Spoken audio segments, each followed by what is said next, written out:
Hello, hello mes petites étoiles, j'espère que tu vas bien en ce début de semaine. On me demande souvent combien de temps il me faut pour créer une couleur. Alors, je parle pas du broyage parce que le broyage me prend entre 45 minutes et presque 2 heures. Et ça dépend du pigment, ça dépend de s'il est synthétique, s'il est naturel. Sur plein d'éléments.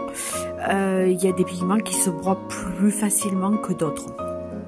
Mais pour créer une couleur, par exemple ce marron là, ça fait 3 jours que je travaille sur ce marron pour avoir un marron qui correspond à ce que j'ai dans la tête.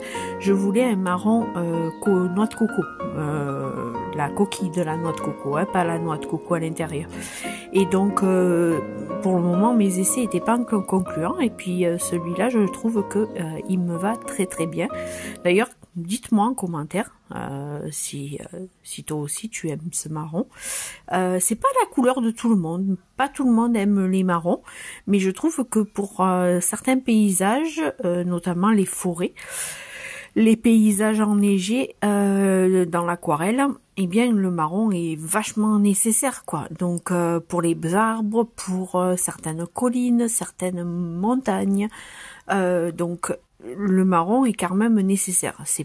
Je t'avoue que c'est pas ma couleur de prédilection, mais il en faut.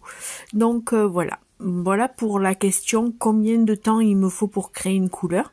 Généralement ça peut aller de quelques heures. Bon, des fois j'ai les pigments en tête, je sais comment mes pigments vont réagir, et du coup je sais ce que ça va donner si ce que je mets en proportion aussi, hein, parce que ça dépend les proportions. Là tu vois, il y a 3 pigments dedans pour avoir ce marron là. Il y a un marron clair, il y a un sienne dedans, et puis il y a du vert. On dirait pas, hein, tu vois, on voit pas le vert.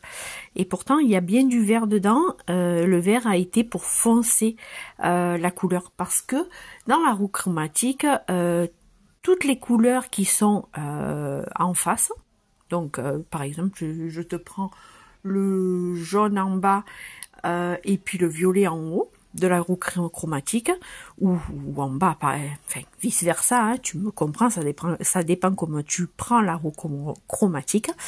Désolée, je bégaye. Eh bien la couleur qui est en face de l'autre couleur va être complémentaire et donc foncée. Donc voilà, c'est pour ça que j'ai mis un peu de vert pour foncer ma couleur marron, parce qu'elle était un petit peu trop claire, et du coup je fonce avec une couleur complémentaire. Voilà, j'espère que ces indications t'auront un petit peu éclairé. N'hésite pas à me poser des questions, n'hésite pas à me faire savoir ce que tu en penses. Et puis je te dis peut-être bientôt en live. Bisous!